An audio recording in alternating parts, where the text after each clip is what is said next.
Welcome to English Podcast. Subscribe our channel for more update. Welcome to the deep dive. Today we're looking at something really fundamental, our daily routines. Our source material is this, pretty casual chat between Emma and Jake, hosts of the SpeakUp Sessions English podcast. Yeah. They just talked about their typical days in an episode called My Daily Routine.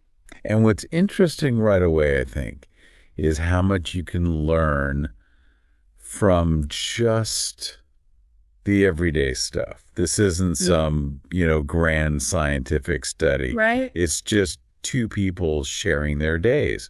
So our mission really is to dig into those details, see what we can pull out about like the practical side and maybe the thinking behind how they structure their time. From the moment they wake up. Exactly. From the alarm clock or, lack of one, right through to winding down at night.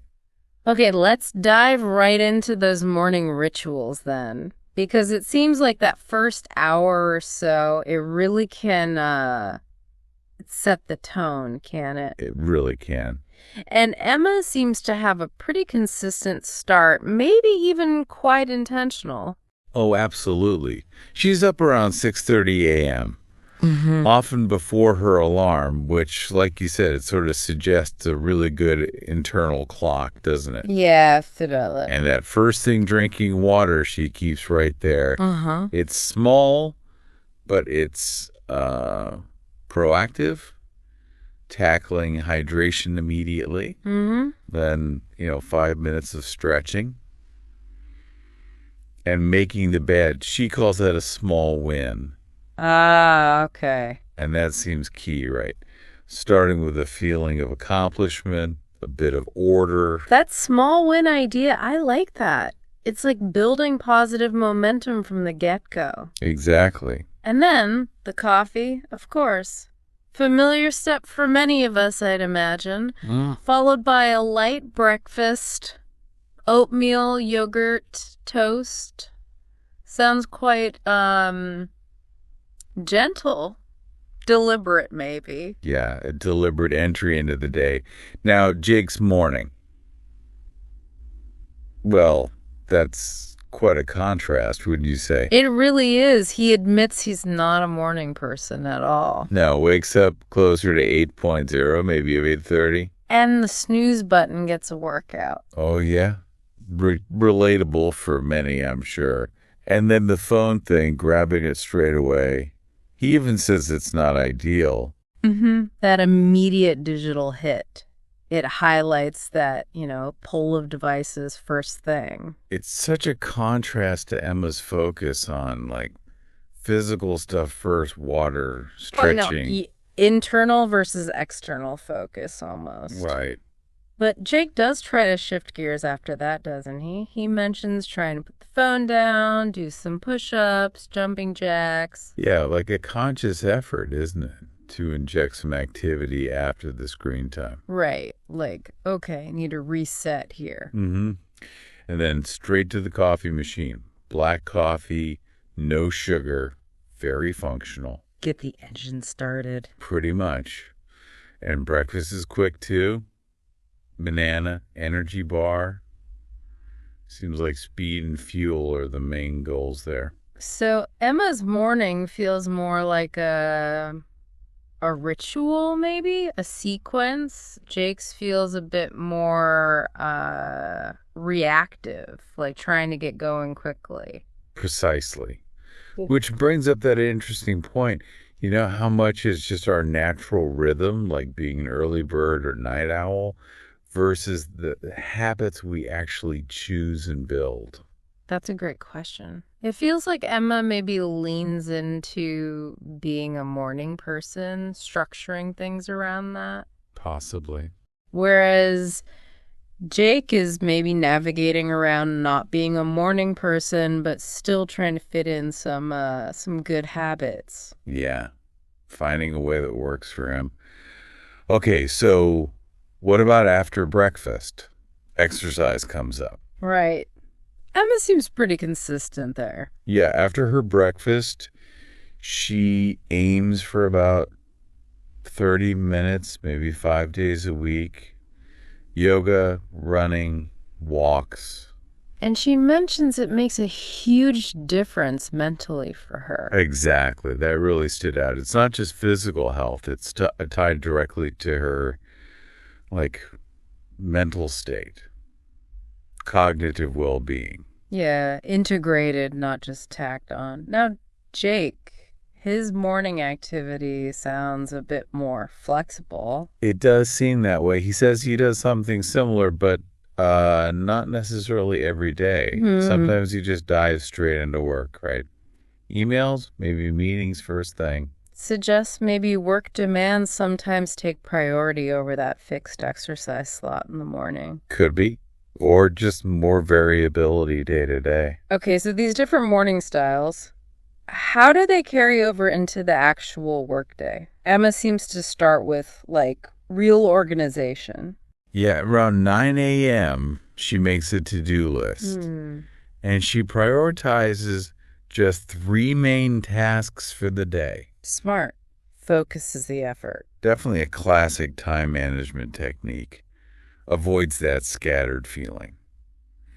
Then she dedicates those first few hours to deep work. Ah, okay. The focus stuff. Exactly. Writing, planning, recording, things that need concentration, minimal distraction. She blocks out time for it. That's so important, isn't it? Especially now, carving out that space. Crucial. And she takes a proper lunch break, too, around noon. Quick, healthy options. And Jake, his work focus seems strong in the morning, too, but the afternoons sound different. Yeah, he agrees mornings are his best focus time, similar to Emma. But then his afternoons often get filled up with calls, meetings, client work. More reactive, maybe? Seems like it. More externally driven. And he mentions getting in the zone sometimes and finding it hard to stop. Oh, yeah, I know that feeling. Which, it's great for short-term productivity, but you got to watch out for blurring those work-life lines. Potential burnout territory if it's constant. Good point. Really shows how different jobs might shape the day structure. Emma maybe has more control over those morning focus blocks. Seems that way. Okay, what about breaks? Those little pauses during the workday. Emma's got a specific strategy. The Pomodoro technique, right? Yeah, or a version of it, working for, say, 25 minutes, then a 5-minute break. Or maybe 50 and 10. And what she does on those breaks is interesting. Totally. She stretches, gets tea, steps outside, or just closes her eyes. Importantly, she avoids her phone. Actively avoids it. Right. It's about truly disconnecting, letting the brain actually recharge. Not just swapping one type of stimulation for another. It's active rest. Makes sense. Being really intentional with that downtime. Jake, though, sounds a bit different on breaks. Yeah, he doesn't mention a specific technique. And he kind of admits, the temptation to just scroll social media. Happens to the best of us. It does. But it highlights a different approach. Maybe less conscious management of breaks compared to Emma's very structured rest periods. Okay, let's shift gears to the evenings. Winding down. Jake tries to clock off around 6 p.m. Yeah, setting that boundary. Right. Which is vital, really, for long-term balance. Definitely. His evening might include a walk, which sounds like a good way to clear his head. Then dinner, cooking, or takeout. And some TV. Watching a cooking competition, you mentioned? Yeah. Adds that nice, relatable touch, doesn't it? A common way to relax. It does. Makes it feel real. Emma finishes work around a similar time, 5 or 6 p.m. And interestingly, she actually likes cooking dinner. Finds it relaxing. Yeah, so for her, it's like a mindful transition activity, shifting out of work mode, not just another chore. Different perspective. Her evening also involves reading, maybe some light comedy. And she tries to limit screen time before bed. Again, quite proactive about preparing for sleep, reducing that blue light exposure. Right, which leads perfectly into their actual night routines, how they get ready for sleep. Emma's sounds very deliberate. It really does. Very structured. Dimming lights that signals the body, time to wind down, maybe lighting a candle for atmosphere, Nice touch. reading for about 20 minutes, and then a short, 5-minute meditation, quieting the mind. These are all classic sleep hygiene tips, aren't they? Absolutely. Promoting relaxation, optimizing sleep quality, and her bedtime is pretty consistent too, around 10:30 p.m. Reinforces that regular sleep schedule, the circadian rhythm. It's a very intentional wind down. Jake's bedtime is later, closer to midnight. Yeah, and his routine seems a bit more flexible, maybe less formalized. Okay.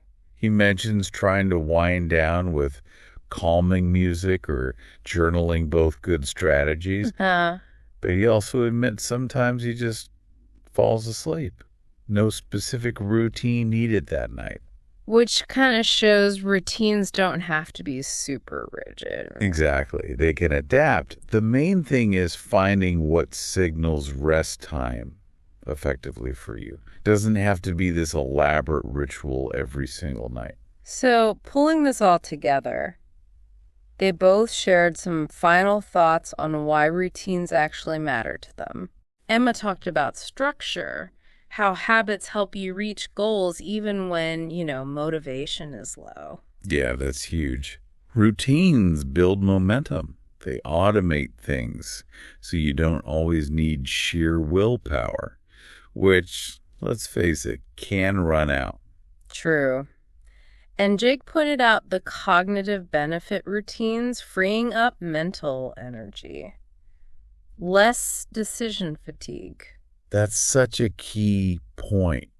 You make fewer small decisions, what to eat, when to start work, so you have more brain power left for the important stuff, or just to feel less drained. And they both seem to agree that routines shouldn't be prisons, right? They should be flexible frameworks that support your life. That shared idea is really the core takeaway, I think. It's not about forcing yourself into some rigid box. It's about finding a personal rhythm. A rhythm that works for you. Yeah, one that boosts your productivity, helps your well-being, and just makes life feel a bit more manageable, maybe even more fulfilling. Okay, so looking back at this deep dive into Emma and Jake's days, we saw two pretty different approaches, didn't we? Emma's maybe more structured, really focused on intentional habits for focus and well-being. Jake's perhaps more adaptable, fitting things around work and his natural energy. But what's striking is that both find value in having some kind of routine, even if it looks different. Right. It really underlines that there's no single right way. Exactly. The best routine is the one that actually works for you, fits your life, supports your goals. Absolutely. So thinking about all this, the wake-up times, the breaks, the wind downs, it makes you wonder, doesn't it, for anyone listening, what small experiment could you try in your own daily rhythm? Just a small tweak. Maybe adjusting your morning slightly, being more intentional about a break, or creating a more consistent way to end the day. Even one little change. Who knows? It might unlock a bit more focus or energy. Or just a greater sense of calm. Definitely something worth exploring. It is indeed. Thanks for joining us for this deep dive.